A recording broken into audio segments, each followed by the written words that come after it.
famoso y tuviera tu voz, cantaría bien alto, denunciar el horror. Es que Cuba me duele y se rompe el amor. Si por miedo, dinero nos callamos los dos. Quiero hablar del ausente, del repudio en los actos, de sueños que se rompen, de los golpes más bajos. Que le digo a mis hijos cuando quieran saber de una isla perdida entre el mar y la fe?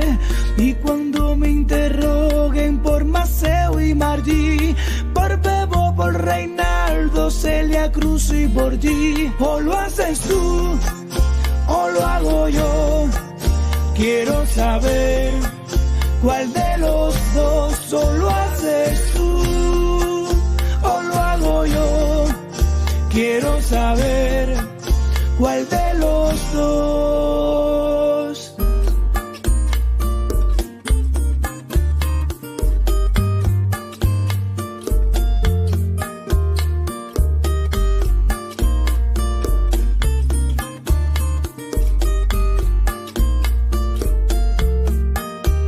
La noche no se acaba, queda un viejo rumor. Muchos niños ahogados en el remorgador. Hay mujeres de blanco que no pueden rezar a sus muertos sublimes, a su Dios que es la paz. Alexander Osman y el Chacalo llegó. La libertad es un canto que a todos convocó. Pospongamos el sexo, la risa, el alcohol, el grito que te nombra es urgente, es clamor. O lo haces tú o lo hago yo. Quiero saber cuál de los dos, o lo haces tú o lo hago yo.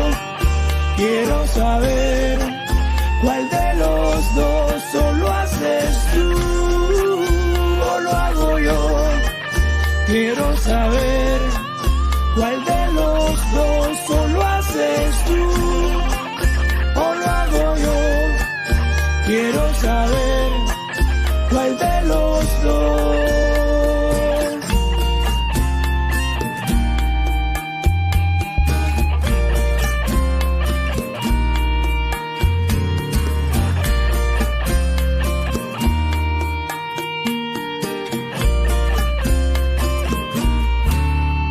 O tú o yo.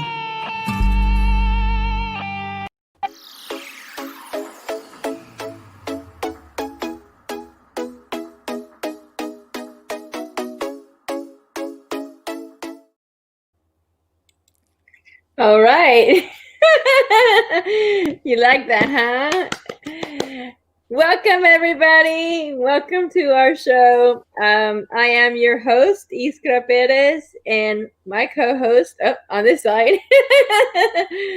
Hey, everybody. How you doing? Riquet Caballero, Cuban Libertarian in the house. Welcome to another edition of Somos Más English.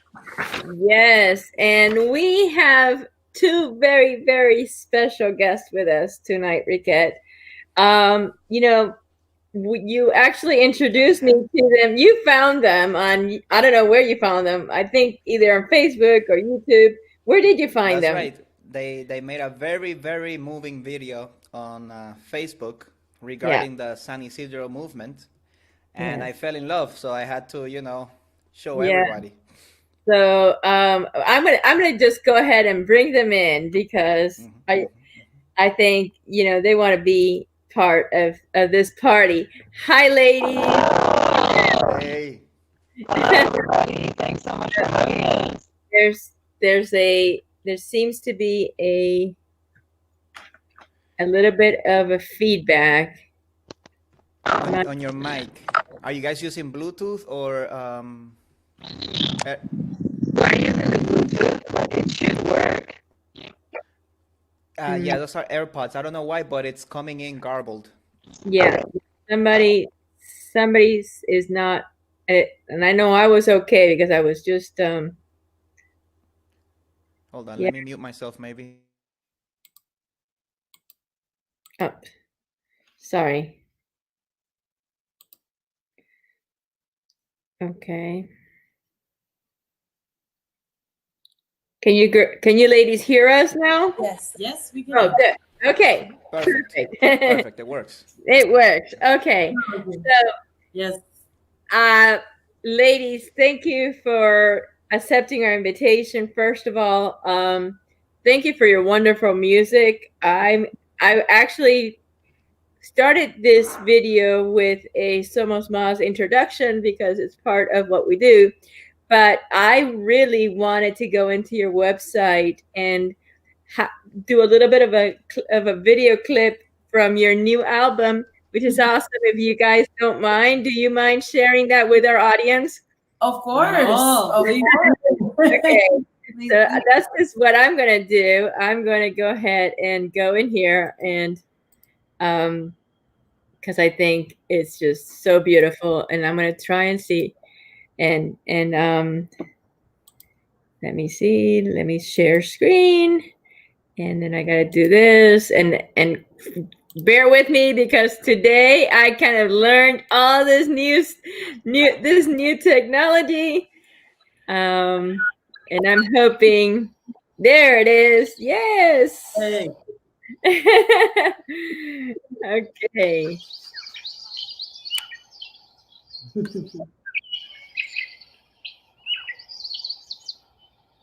Iyatawa mitala mita, iyatawa mitala mita, miyare ora miya mitala mita, mitala mita, mitala mita, iyatawa mitala mita, iyatawa mitala mita, miyare ora miya mitala mita, mitala mita, mitala mita.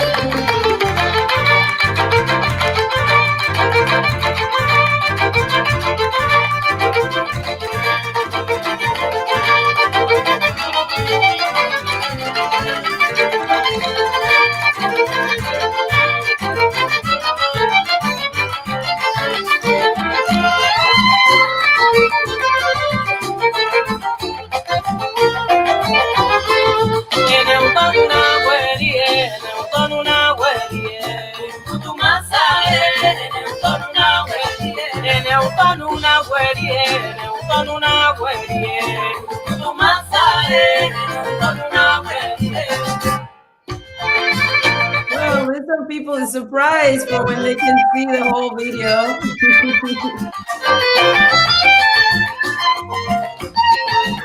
Let's just leave them with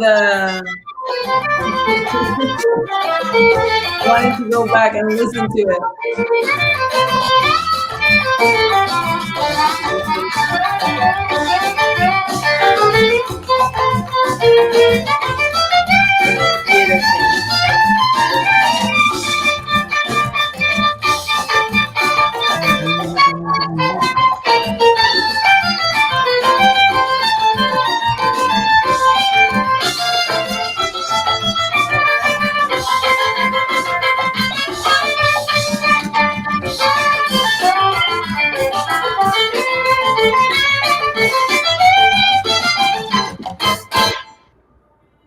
Wow.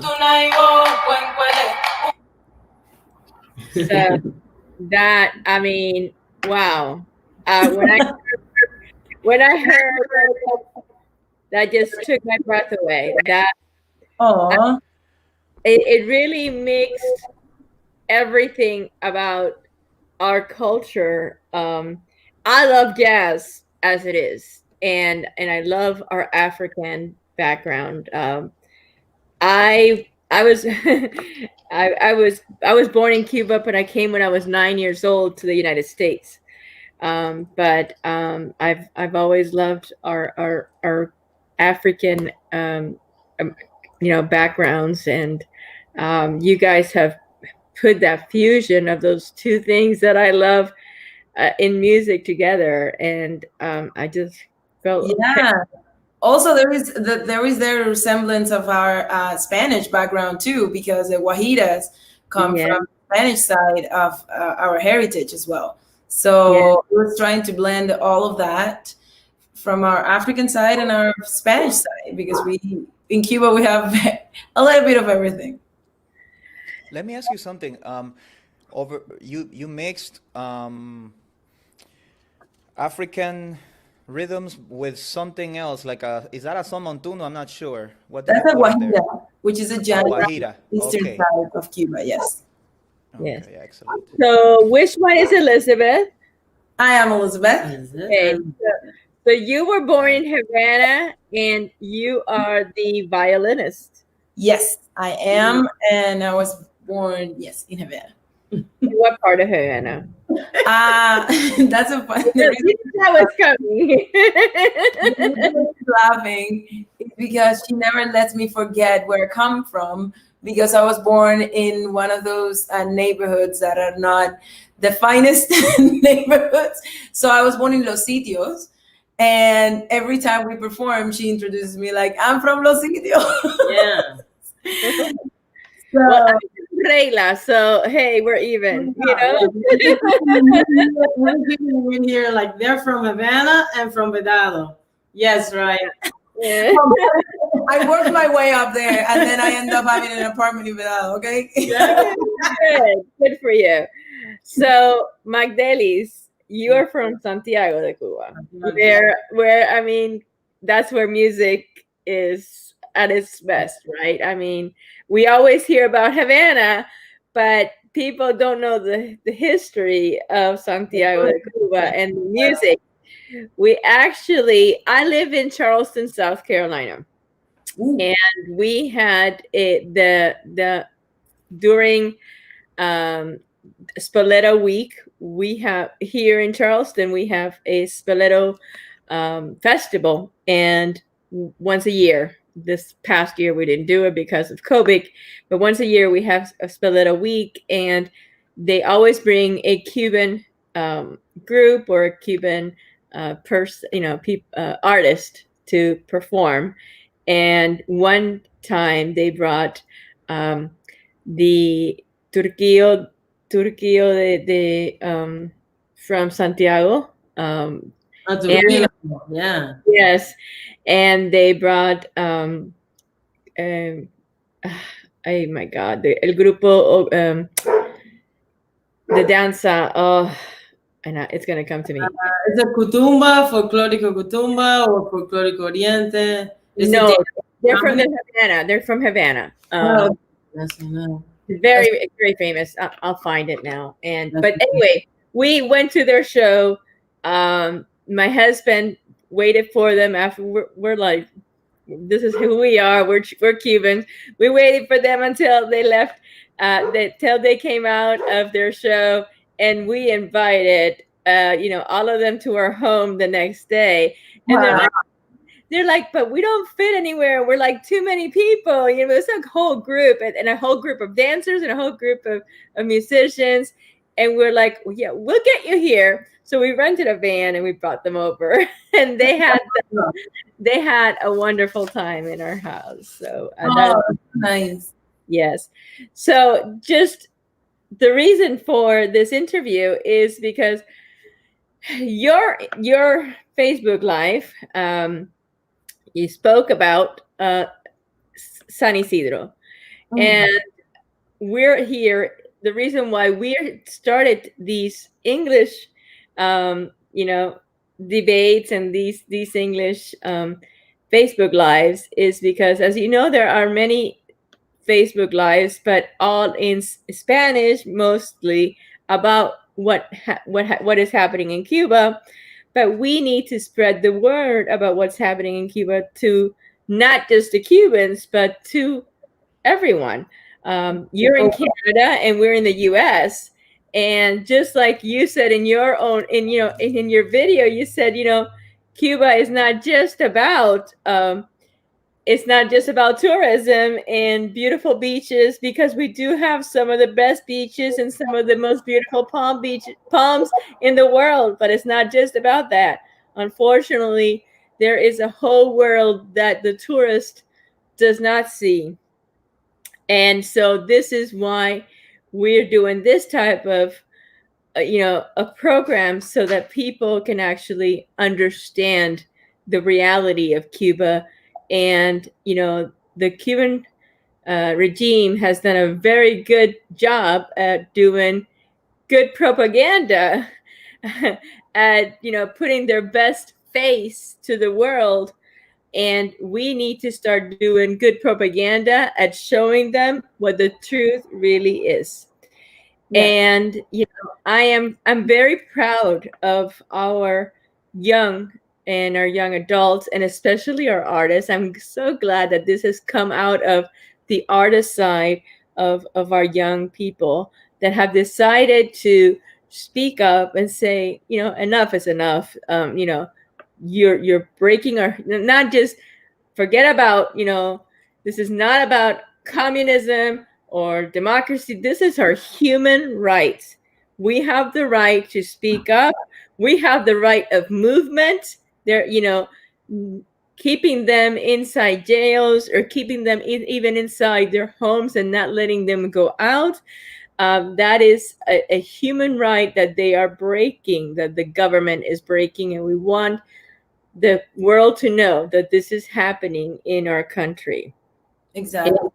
And we are so proud of people like yourself, because you're so young and you're speaking up about it. So I'm going to stop speaking now. And because I can go on forever, but I'm going to turn the microphone over to you girls. And I want you to tell the world how you feel, number one, because I know a lot of people don't understand what's happening and why it's happening, and number two, how you feel about what's happening. Please. So thank you so much for the invitation once again. My name is Elizabeth Rodriguez, for the ones that are joining us now, and we have a band named OKAN. We live in Toronto, Canada right now. We immigrated to Toronto in different years. We actually met here. I've been outside of Cuba since 2013, Max since 2014. And the most important thing here is that people understand that the situation in Cuba, even for every Cuban that lives in a different part of Cuba, is different. I'm saying this because since you mentioned that I'm from Havana, Max is from, we call her Max. Max is from Santiago. Our experiences in Cuba are actually completely different just because of that fact. The fact that she had to immigrate to Havana and become an immigrant. An immigrant, but also the country. Yes. In Havana, we were talking about this yesterday with some friends. The fact that we have had this feeling of freedom in every single step. Like for me, was when I received my green card, because I lived in the States for a certain time. So when I received my first green card, I was like, oh my God, like I'm legal, like I can do these things and I can take on the world. For Max, started in Cuba when she had her first carnet de identidad with the address from Havana. So just the fact that in a country things like that happen, like the fact that just being born in certain place, no one can imagine in the United States or in Canada or any other place that you're born in a city that is not the capital and you cannot go to your capital and make your way or work or do anything. Like you were illegal. So in a country when things like that happen, you cannot even start to just the conversation to think about anything, a future or absolutely anything, when you have no right to be in the place that you were born. So they deny you rights right there at the very beginning. Basic rights. And the fact that they hide the truth. My experiences as an immigrant was actually a little bit different than Mag's as well, because I remember wanting to travel the world and go back to Cuba. I wanted to make money and go back to Cuba. And then I got here and I started reading and I started watching videos about the real Cuba and getting all of this information that, of course, Cubans don't have there. Back then, also, there wasn't internet like there is right now. And I remember being like shocked because I always knew that there was things that it was something wrong and there were horrible things happening and I was fighting and I was already like getting in trouble with certain people.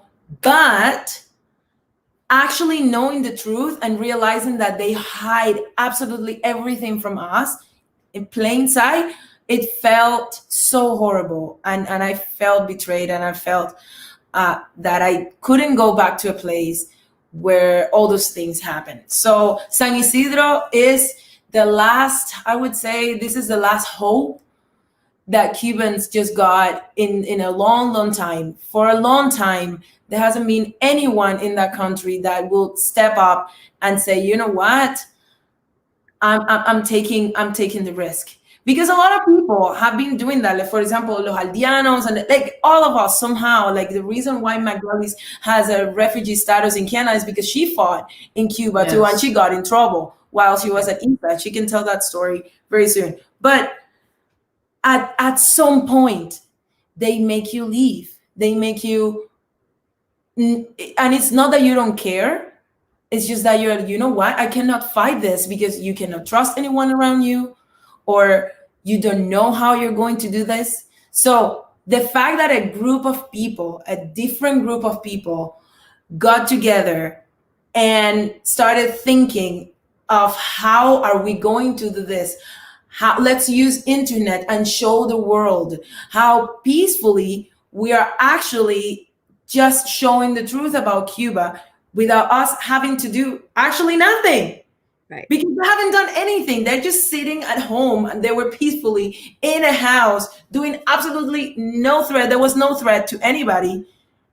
And the government showed the entire like wrath that they have, like just taking them out of there with that, right. So ferocious. So they show their face, and that group of people deserve our support and our help. Yes. It doesn't mean that no one else have been done this fight before in Cuba. I mean, for years, we have UNPACU, we have Damas de Blanco, like we have so many organizations that actually fight. They've been fighting for years. Joanny Sanchez, like so many others, and artists who, like, at the end of the day, they just left. And they just moved to the States, Spain, or here in Canada. And it's very sad that you have to leave your hometown, you have to leave your home country because you cannot, there's a point where you cannot get any more beaten up, you know what I mean? Like there's a day, like you've been getting beaten up every single day, every time you walk on the street with your signs saying like down with the Castros, and then people come right at you, but that you know that these people are not the regular your neighbor, like that these people are just people from the police and from the government dressed up as civilians. Yeah, so we actually have another situation where right after San Isidro, what happened after San Isidro, where they went in, a young man also in another part of Cuba, in Havana, I believe, he had a sign up saying, and now they are accusing him of terrorism. Oh yeah, of course, because it goes against everything they think of old people. I don't know where else in the world you would get accused of terrorism for putting up a sign that says, we want to be free. Yeah, well, it happens. It happens. It happens. China, Iran, North Korea. Yeah, exactly all of those countries, and all of those countries are friends with Cuba. So, and then they try to tell the world that they are not communist. And one of my biggest concern, as an American citizen and as a mother of young children, because I see you girls as my daughters. Like you could possibly, my oldest daughter is 30 years old, so I'm sure my daughters. And one of my biggest concern is that little by little socialism and communism is penetrating in different parts of the world, including the United States. And I know people are saying, you Cubans are crazy. We've been talking about this for over a year, but all we get back is this is never going to happen here in the United States, and you Cubans are crazy. How do you feel about it? It is important to note, guys, it is important to note that socialism and communism is not the same. And it's also important to look at countries like Finland, Denmark, Canada, that has some social parts of the government that are related to this, the socialist, because it's important. This is a conversation that I always want to have with Americans, with Cuban Americans, that say socialism. And I'm like, guys, it is not the same. And it's also... it's important to know how it works in other countries. I am not saying that it's perfect, and I'm not saying that socialism it's perfect, and I'm not even getting there. But it's also important to know the difference in between those two. And it is important to realize that the United States and many countries should have programs, because they do have the money, should have programs that are, and in America have. But the issue is we do have socialist programs. We have many programs that are for people that cannot afford certain things.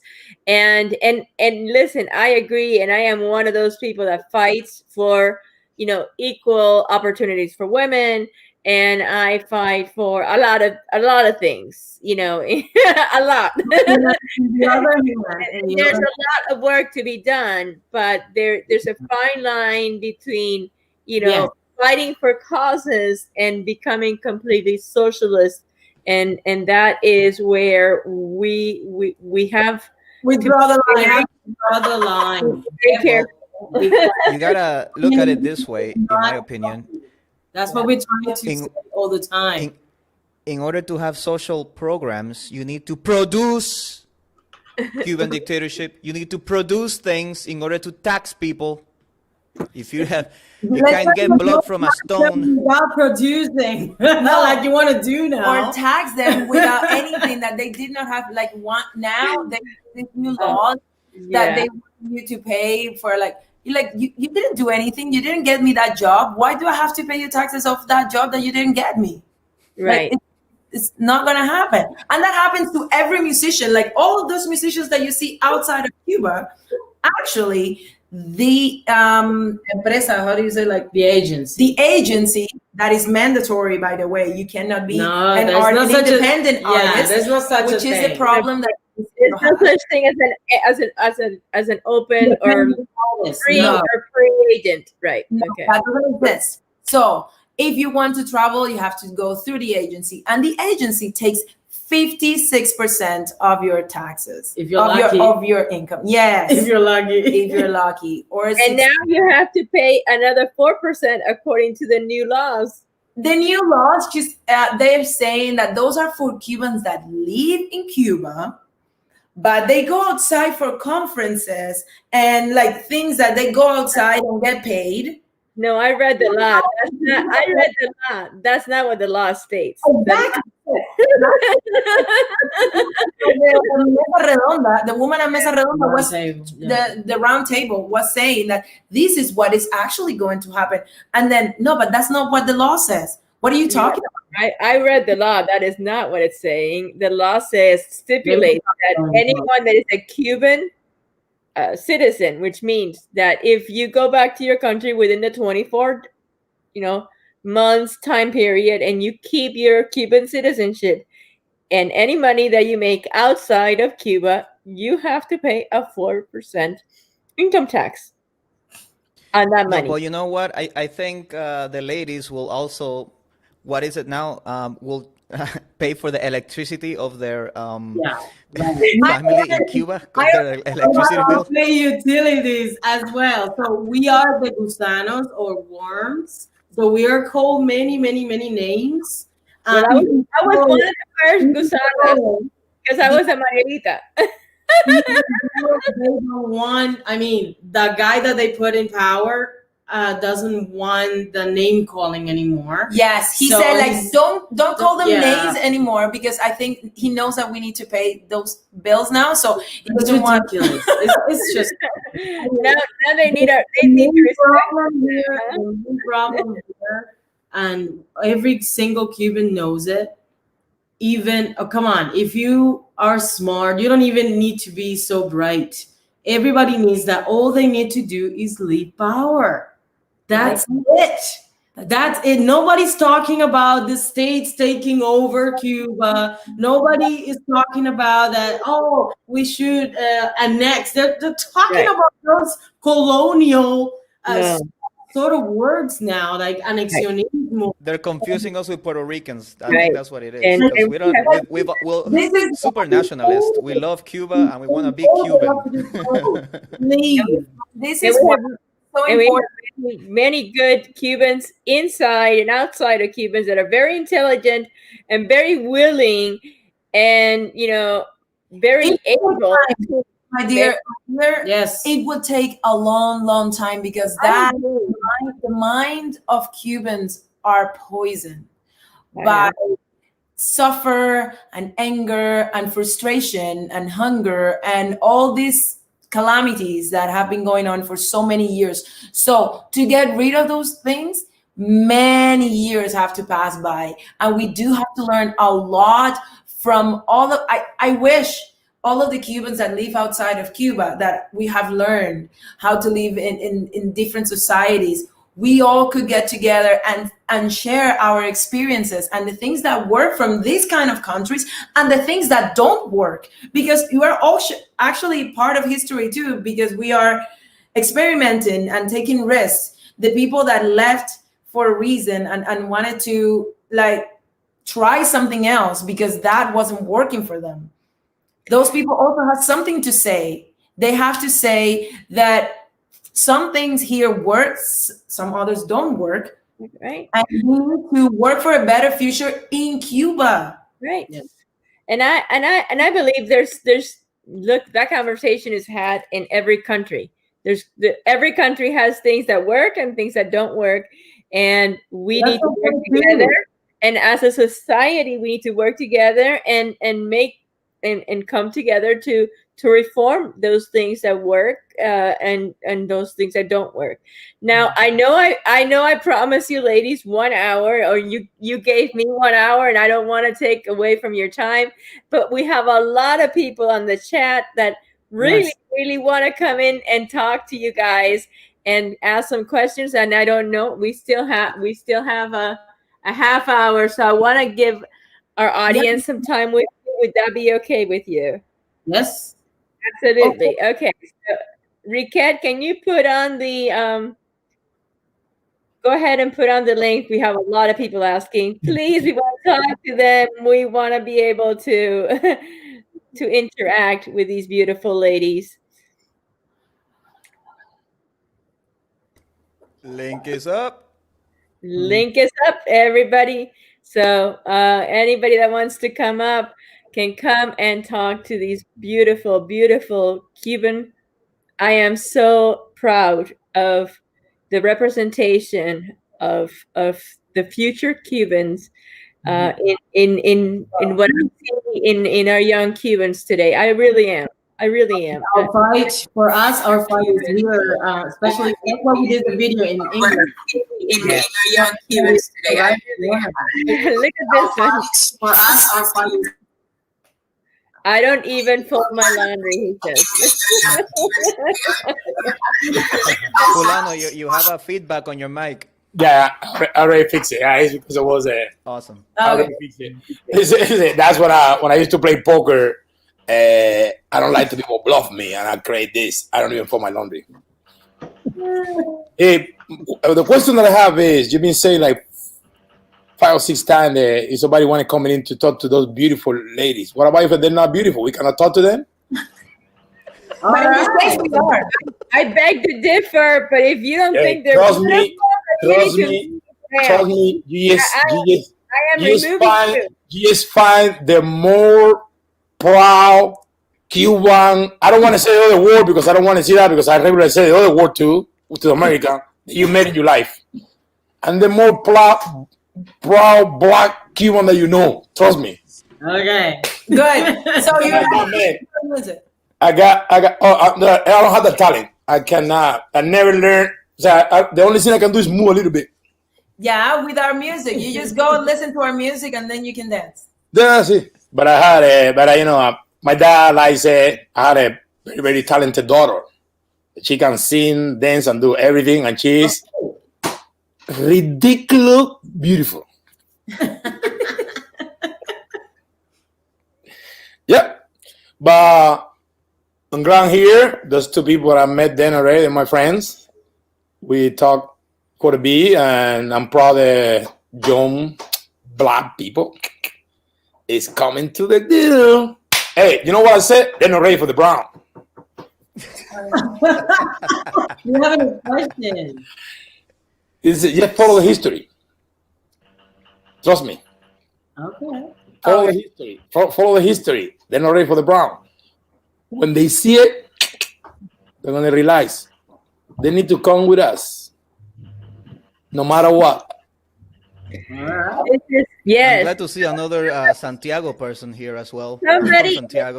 Somebody in the chat is asking, "Is this Furanito de Tal?" And the answer is yes. This is Furanito de Tal, and he will take over our chat if we let him. So we're gonna let Star, that is down here waiting to give her 2 cents in. Estrella. Hi. Toronto in the house. Toronto in the house. Yay. So you guys pretty young. You guys pretty young. Ladies, I met you on the December 10 when we went in front of the consulate, and I'm really proud that you've been there. Thank you. Because Ernesto Perez was the one to organize the events, and myself too. And I have to call the police in the morning because something happened on Montreal, and they start to say because the lockdown, probably we can make it. And I spoke like 5 people, and they always asking how many people.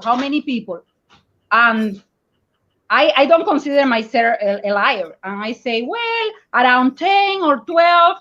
And I was surprised that it's almost more than 15 people over there. And because of you, because all of them come there because of you. Even we made, I have to say that because even we made the event public and wherever, we don't have the same network that you have. Wow. I know a lot of people here in Toronto. I live here for almost 19 years in February. But you have the power of the art, and you move the youth, and that's important. I'm really glad that you go there, and I feel that spirit, and not on the art form. Well, I have art on my family. My brother in Cuba is a comedian stand-up. Probably you know him.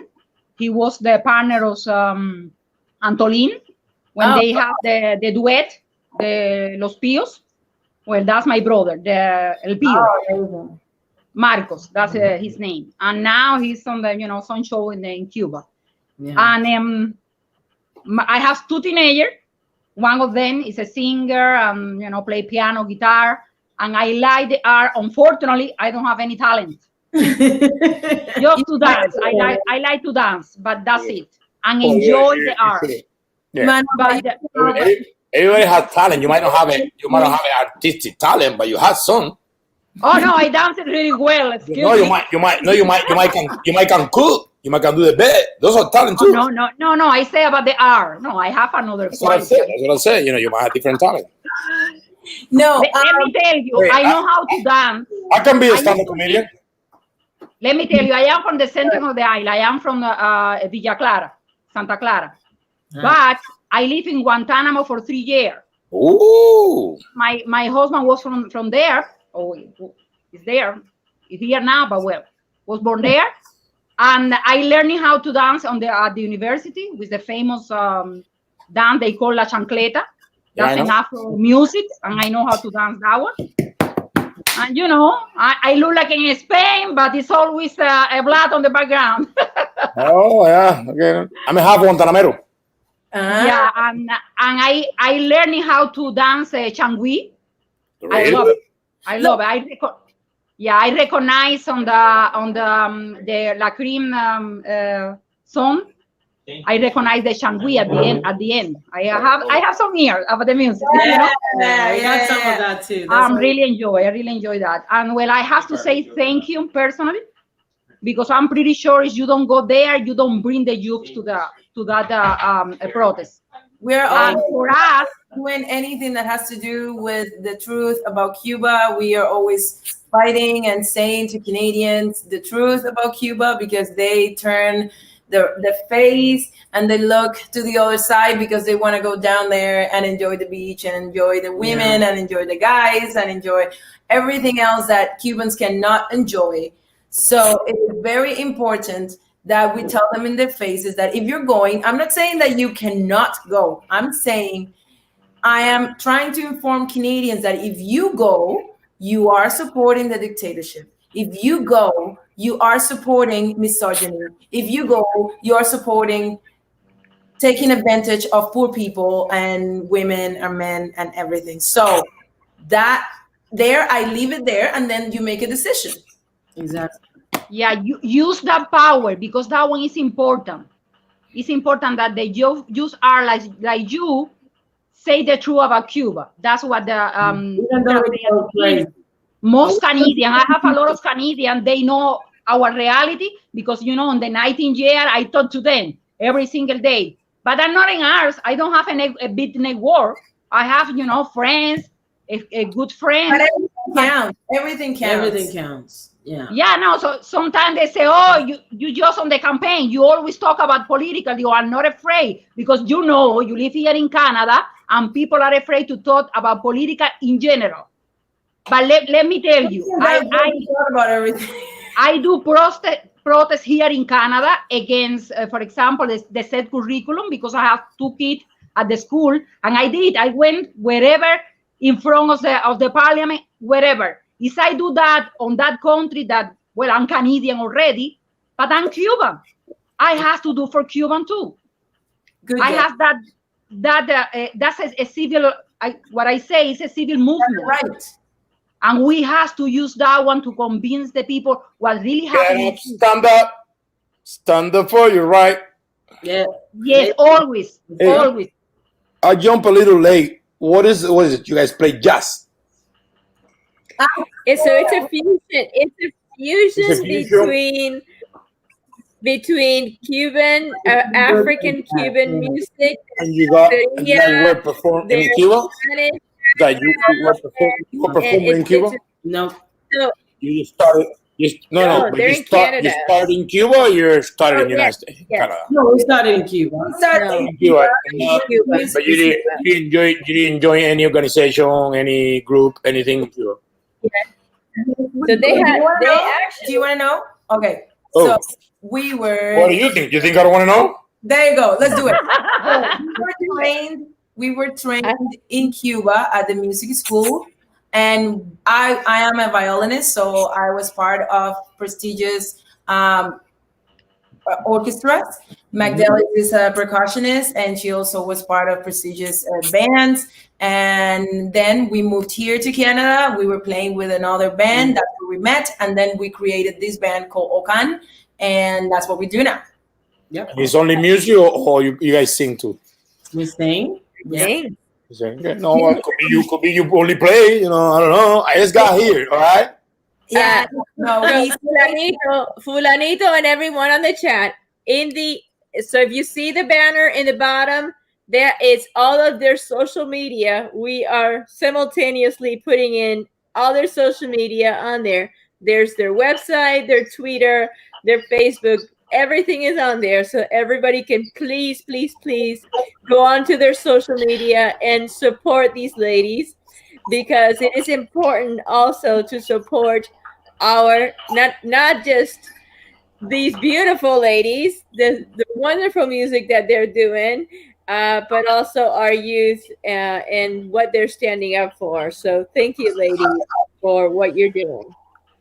Oh, yeah, Frank, with Shayla and Frank. They're from Ottawa. Yes, Leanne and Darwin. So, Leanne, the reason why Iskra is doing this is because she was talking about the fact that all of the YouTube videos are in Spanish, and all the YouTube or Facebook or live, all these things that people are trying to send information about Cuba and what's happening in Cuba, they're in Spanish.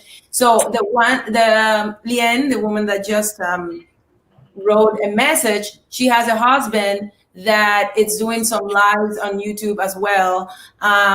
If I recall, she can type it in the chat.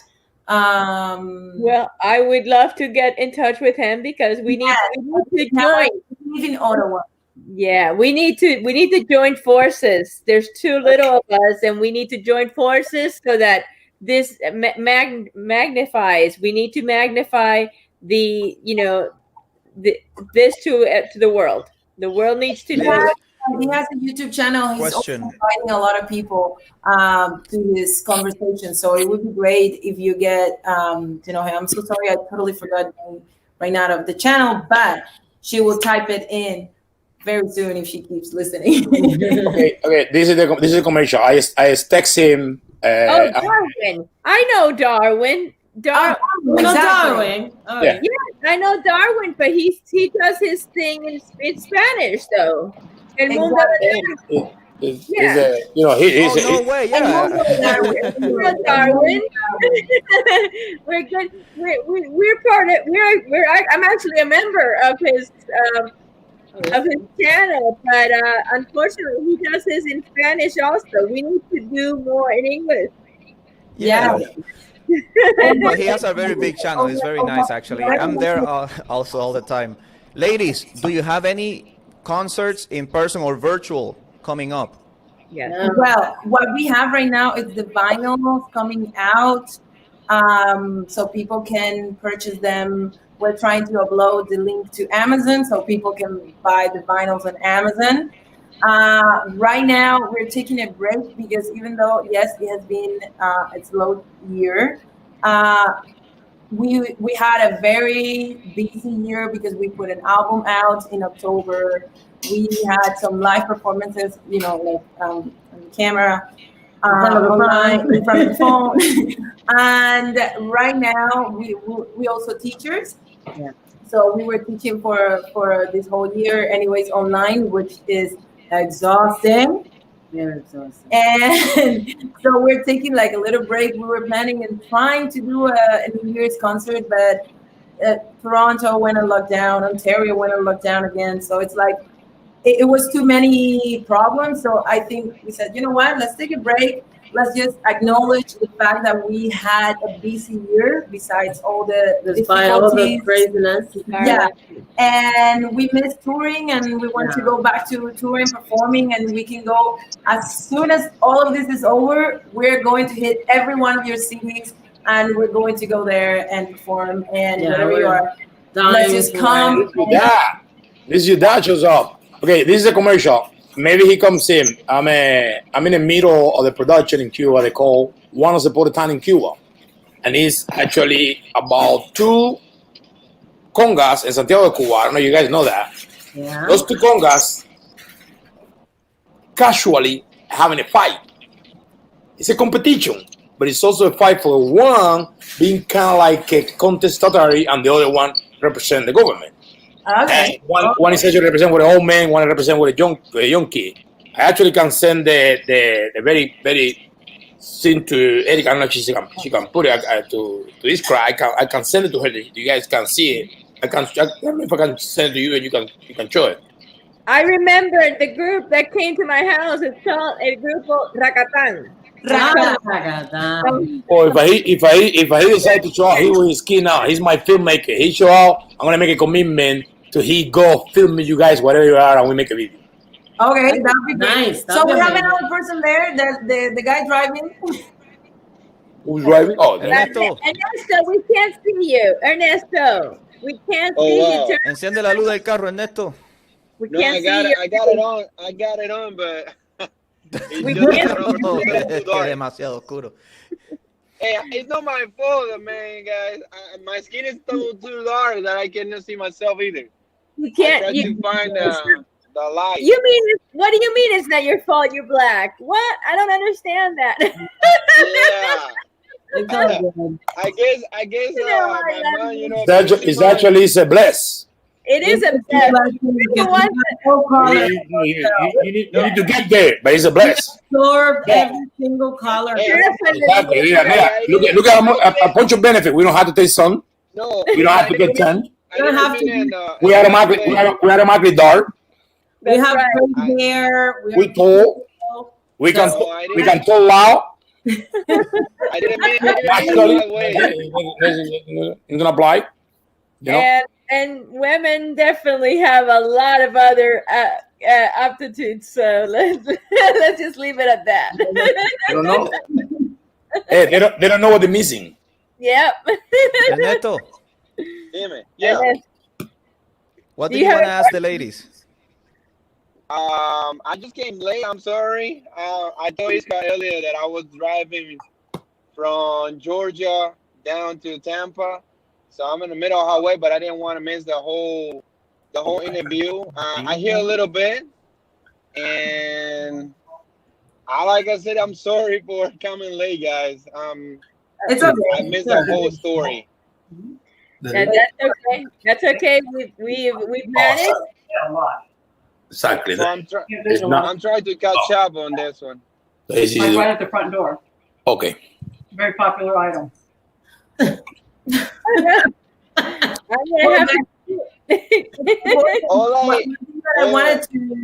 thing that I wanted to mention is like, because we need to figure it out as well how we can help from outside, how we are helping from outside. Okay. So I actually spoke to, I don't know if you know, a lot of you, I'm sure you know him because he's very popular on YouTube and on Facebook. Luis Denver, right? Luis You know him? You met him? You know him? No, I asked the girl, do you know him? Luis Denver. Yes. Yes. Yes, we follow him. Okay, so I actually had a You said you follow him or you fuck with him? No, leave Okay. that words out, okay? No. It's because I like it. If you would have said the second one, I like it. That's the way I like to talk. I understand, but I think you've had too many of those wines. I'm going to put him on mute. Hold on. I'm sorry. It's not that. It's me. It's me. When I have to gusanear in English, I love it. I understand, but we're on YouTube and Facebook, and you know how it is. So we're going to have to, take it easy. So I'm actually working on a project with him, and we had a conference call today, and we asked him, what can we do for San Isidro, because we're from outside, we understand, and they're tired. They're exhausted. They're really some making a noise. I don't know who's making a noise. I'm gonna mute everybody. I think it was Ernesto. Yeah. Okay. we, so I asked him, I said, we want to know how we can help, because all we're doing is obviously doing this, right? We're putting the word out there. We're doing as much as we can, but unfortunately, are you making faces? But unfortunately, some of us, and I know how you feel, ladies, because some of us just feel like we're not doing enough, right? And they're the real heroes. They're the ones out there every single day, and every time they leave their house, they get caught and they get put in jail and they get put back in, and they're tired. And we're trying to put together some an agenda for them, but it's hard because they're exhausted. There's just no way. They don't have they're not in a mental state right now where they can follow anything. They're really exhausted, all of it. So that's why I'm saying that a few ways of trying to help is if you can message them directly when you see them on Facebook, when you see them on Instagram or whatever. Message them directly, because they do need the support, because you don't understand how lonely they must feel in a country where a lot of people look at you knowing exactly that you're doing something right for them, for everybody. For you're fighting for everybody else. Yes. But at the same time, they don't get involved because their fear is bigger than their hunger. So the way we help personally was, at the end of the day, we all have to send a recarga somehow or some money at some point. So I did contact one of the guys, the young guy that no one knows very much, the 18-year-old boy that is running away from going to the one that went to get the bread. The one that got into jail, the one that he was going to get bread, and he got caught and put in jail because he was going to go get the bread. Yeah. For his grandmother. So he didn't want to join the army. Right. So then to that guy, I sent a recarga, because they are using the money and they're using the internet to say the real things that are happening in Cuba. So if you can communicate to them, if you don't have to send them money. I know that we have this paron, and I know that we have this not sending money to support the dictatorship, but these people that are saying the truth, they need internet, because if they don't have internet, the news are not going to come out. So we all need to help those that are doing already this job. Like if somebody just asking you for a carga and they just want that to like whatever, just be on Facebook and is chatting. No, we're not talking about that. Saying like, okay, if I'm gonna help you, I even asked my mother this. I said to my mother, I am not going to put in a carga if you don't share at least one post about San Isidro, because it's not fair that people are not at least sharing what is happening. So if you ask your parents or if you ask your family members, okay, do you want me to send you a recarga? Do you want me to send you money? Okay, if I see 5 posts of you saying something about what's happening in Cuba, I'll send you money. Again, a type of recarga is a type of remittance, but instead of sending money through Western Union, you actually pay their phone bill by, let's say you pay for 50 megabytes of data or 100 megabytes or whatever it is, and then they trade that like, cigarettes in prison, and they buy things with that. But and that's a recarga, a recharge of your data. But at least people are using the internet to do this. Like for the first time, the reason why this became huge is because everybody was sharing and posting about it. So the people in Cuba have to do the same. They don't have to do anything. Just share on Facebook. So then ask your family members, oh, do you want me to send you money? Okay, I'll send you money when you talk things about, because the government cannot put everybody in jail when everybody's posting. When everybody realizes that then they cannot stop internet. That's why the dead guy didn't want internet in Cuba for so long. It must be a blood thing. Those girls talk like they will listen to me already. So that's why he didn't want internet, because then the world will have access to what's really happening in Cuba.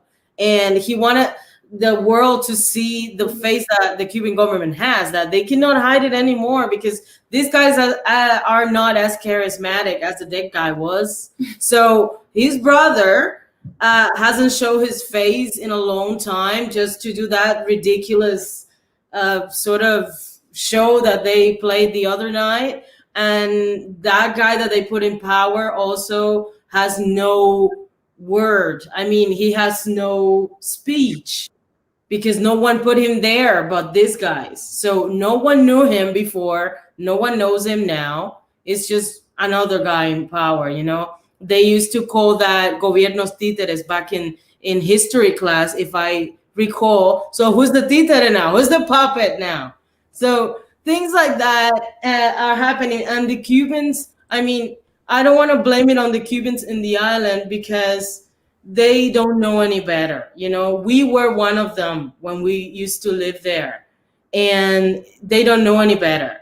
They are afraid, and they are used to opening your mouth and getting the milk into their mouths, you know, getting recargas, getting money. They don't know anything. But that's else. why we need to work together. Yes. Like somebody just mentioned, say they are losing it because of the internet. So this is why the Cubans outside of Cuba are telling you, brother, this is the reality. This is how you can fix this. This is how I'm helping you. I want to help you get your own money, your own shoes, your own phone, your own recarga, your own whatever. Your own shoes. You can get your own shoes. So if everybody works together, the ones outside here talk to their families. No, they cannot put everybody in jail. It is important that everybody understands that the only reason why we're in this situation is because we haven't come together as a nation. Yeah. Not even the ones inside and not the ones outside, because at the end of the day, everybody's profiting from this. Because even all of us at some point have made up the mistake or the gloating of going back to Cuba and feeling better than the others because you have a car and you have money and you have this and you have that. Broken that Everybody way. at some point gloats. So don't gloat, because right now we're all, absolutely all of us are in this same issue. We're all in this same hole. So together we can get out, because as you can see, they're making us suffer. Even if you're in Cuba or if you're outside of Cuba. If you're in, you have to wait for somebody to send you money. If you're out, you have to send them money and work extra. So there's no win-win for anybody here. Win-win. Right. Yeah. The only way we win is for them to leave. Risque, what we don't find this girl earlier. They're pretty clear. Well, where they're hiding. They have but we don't understand that Cubans don't get together, and that is our biggest. I know. It's a teamwork. It's a teamwork. We're getting close. We're getting close. We're getting close. I get confused with your name. What she was mentioning is that nobody had to be, or nobody had to feel, not necessarily helper, because what you do is little or a lot. It's a continuation of what all we do for the same subject. Exactly. That's what you do. Follow the same thing, focus, and concentrate it to that. And if I got a chance to do a little, somebody else has a chance to do a lot. Yeah, I mean, it's support. And when that getting concerned, right. Yeah, I'm a big, honestly, San Isidro's movement, they're the real heroes in this story. There's no doubt about that. But we all, as Cubans, we all have a role to play. Every single one of us. And I've been saying this since the beginning. And there are many others. There are many, many others that have been fighting, and they're also in jail. That's why the sons of the Damas de Blanco and all the people in the park. We all have to a role to play in this, and we have to come together. In even if you do one post, even if you go into one of our programs and put a like and put a share and do one little thing every day. One thing you do is at least you've done something for Cuba. Yep. And it's so important that we have to keep in doing things, but don't thinking that tomorrow the dictatorship is gone. Some people, especially the youth, thinking that we start something and it's ending soon. No, we have to be resilient, resistant. Movimiento San Isidro, the Isidro movement, it's just the beginning of something. Exactly. It's just the beginning of something. Internet to divert the attention now with all this craziness that they created. About the money. About that the is the money exact same thing. And the currency exchange and everything. So they're just trying to divert the attention from San Isidro problem, from the real Cuban problem towards this. So it's our job as Cubans outside to educate our communities. And even no matter the language, it could be English, could be Russian, like there are Cubans everywhere in the world. So in your language, you could just spread the word and say the truth about Cuba. Cuba is not just beaches, women, and and rum. Yes, but we cannot even enjoy that. You know what I mean? And I'll be honest, we as Cubans, we're very proud people, and and we don't like to talk bad about our country. And I noticed that. And when I would come back, I used to go every year with my husband. I don't have any family in Cuba, but my husband had his children there. And when I would come back, I would be proud, and I would put on the pretty pictures and all the pretty things about my country because we're proud. We're proud of of who we are. But we also need to start saying the truth about our country, because just like I took pretty pictures, I also took pictures of the Havana that is falling apart, that is falling on top of people's heads. There were 2 little girls that were killed because of these buildings that are falling and crumbling up because the government does nothing about it. So we have to swallow our pride, because I know we're very proud. We have to swallow our pride and say the truth.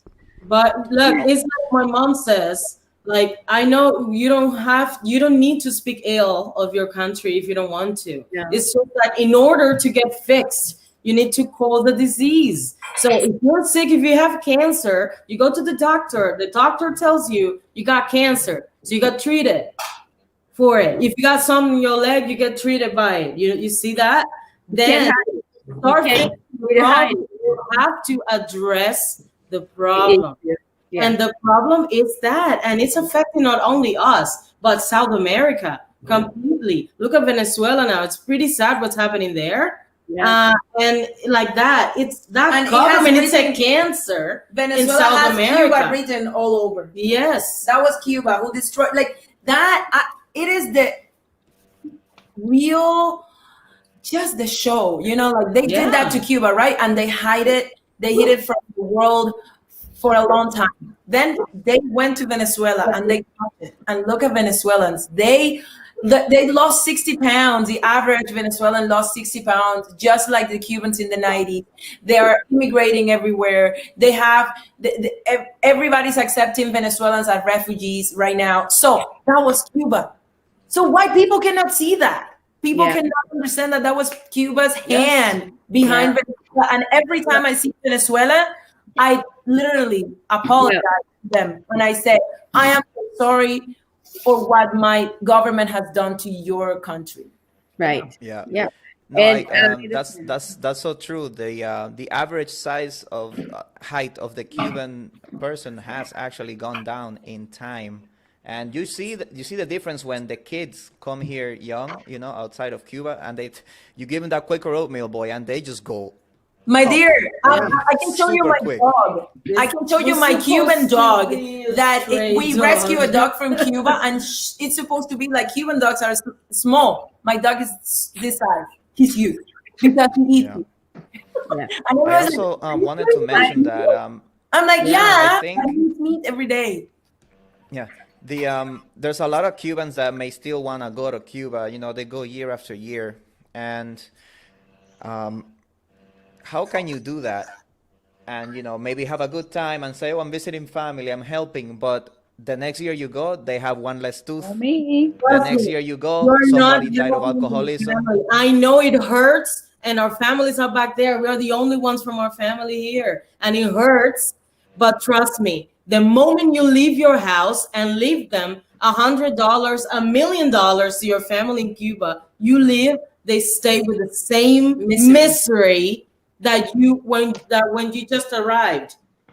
You left. You come back to your capitalism. Oh, and enjoy your car. No, and you have to enjoy work harder because then you spend all the money. To raise money for the next year, because you come back with nothing from Cuba and your family is still poor. You didn't fix their problem. You fixed their hunger. Exactly. On it. No, it's also for that month that you were in Cuba, then you leave. And it's a phenomenal thing, but it's also one way to take care of that. You really need to go back because you have to understand and respect whoever had to do it for sentimental, because they can be. Just go to Cuba the same way you left. Go without money. Yep, right. I want to respect your time, lady. I know you gave me 1 hour. It's 10:11 now. It's been an hour. I have to go to the airport to pick up my grandma. That then I have to fight with the Canadians that are not allowing people. I know. I don't want to take your time. Immediate family. Quick question. I'll let the ladies go. Thank you, Riquet, for introducing me to OKAN. Is that how you say it, OKAN? OKAN. Where do you live, my friend? I got you right now here. Yay, thank you. And I couldn't help but you reminded me of someone I got in contact with recently, Daime Arocena. Yeah, she's our best friend. She's here also in Toronto, and we work together. And yes. Really? Yes. I was the one who put the comment. You should collaborate with her. Oh, yeah, it's coming. It's coming. Listen, she comes here. We talk about Cuba for hours every time we are talking and whatever. And every time she leaves, we're like, do you see? We still talk for like 6 hours again every time, the same thing, and we haven't started working. Like we just worked into documentaries that she's producing with her husband. So we put the music to that together. Yeah. Nice. Like together, like a song. It's like, coming. It's coming. But it's coming. Well, I'm listening to Mercedes right now, which was with Telmari. Yeah. Right, but you know, when I heard Daime, and now when I'm listening to you, I felt extremely happy. And the reason why is because I see young people making real good Cuban music, fusion, more fusion than anything. Yes. After many years of suffering reggaeton, yes, I see that there is hope. Hallelujah. You guys wait, hold on, Ángel, espérate, because I like reparto a little bit, okay? No, I'm timbero. You gotta shake that leg, bro.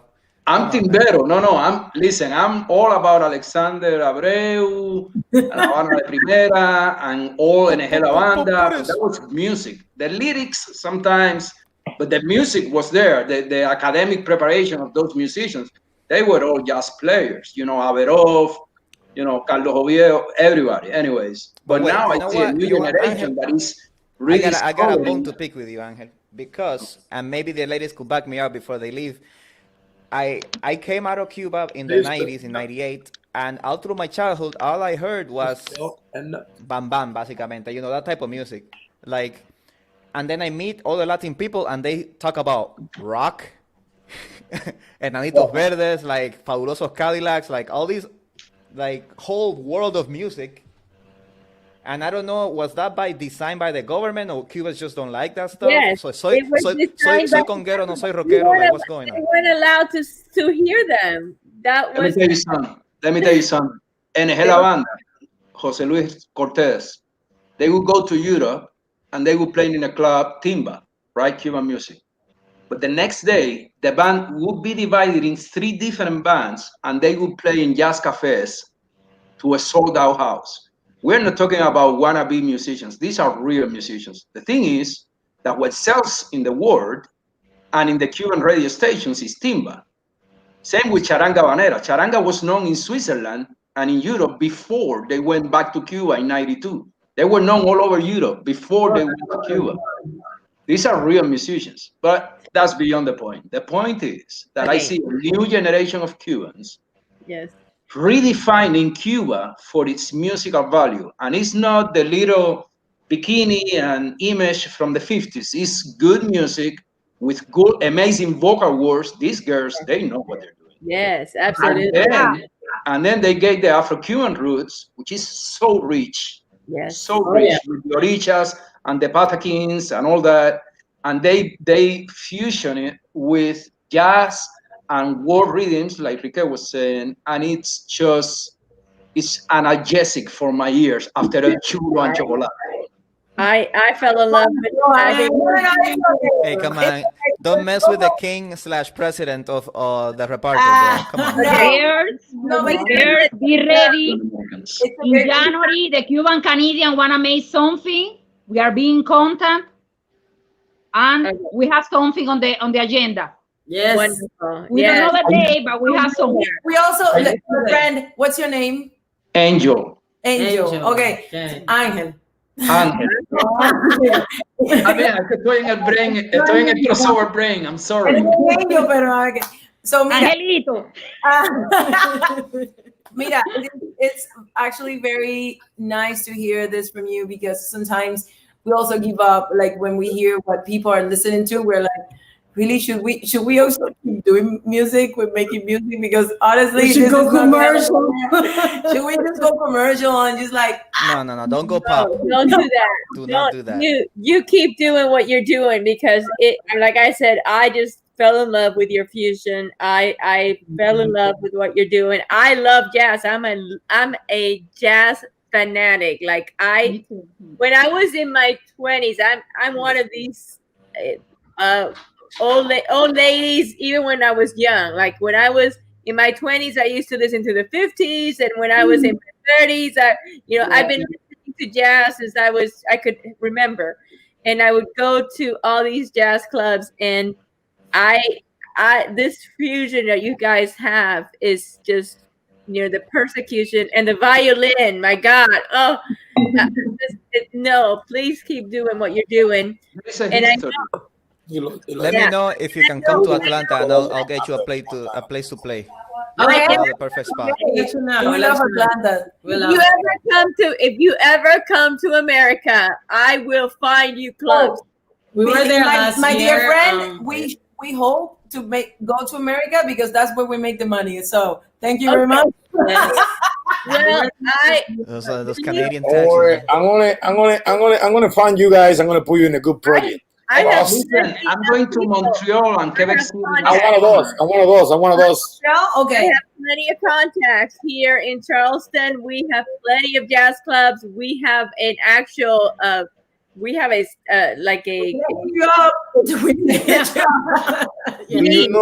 Do you know William Kidd? In Toronto. No. He's a guy named William Kidd, like Alicia Kidd.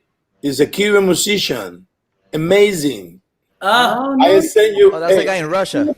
In Russia, he's in Russia. I sent him one song.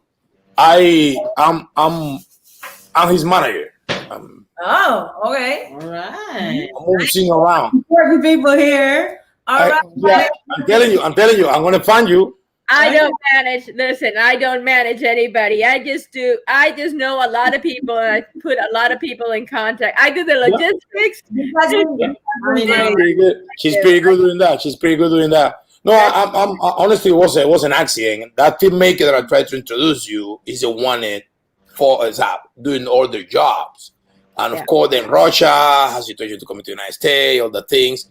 So I had a little, I don't know how to describe it, But I do that. I do that with painters, writers. Okay. As long the Cuba and I review all of our social media. Yes. I'm the one that sees the emails. Also our manager, but I see the emails. I'm a social media idiot. I'm too old for the social You media. can send me an email on our website. There is our email, and the website is right Oh, here. yeah. No, I'm gonna find you through. Risque. I'm gonna find you today, and I have the contact. Okay, exactly. I'll find you. I'll find you. I'll find you. Because I'm one of those. And everybody for joining us tonight. Thank you very much, ladies. Thank you. We'll be in touch. Take care. Bye. Bye. Very interesting. Thank you. Yes, we're gonna let them go because we had. Thank you for joining us. It was wonderful to have them, wasn't it? They are just great. I didn't know Risque. Do you know William? What do you mean? You introduced me to him, bro. Oh, it was me. You were the one that showed me William, man. I forgot about it. I said, how do you know? I played him at the parties over here in Atlanta. Like, yo, listen to this guy. No. He's not. Well, it's him because he's not that known, and we working and try to bring it to the United States now. But the pandemia, you know how the scenes are. I got 3 people over there. I got a painter. Actually, okay. Well, lady, I'm gonna turn off the live stream, and you guys can. That's right. Yeah, we can talk about this on the side, amigo. Dale. Thank you. Have a great day. Thank you, everybody, for joining us. Bye, guys. Take care. Thank you.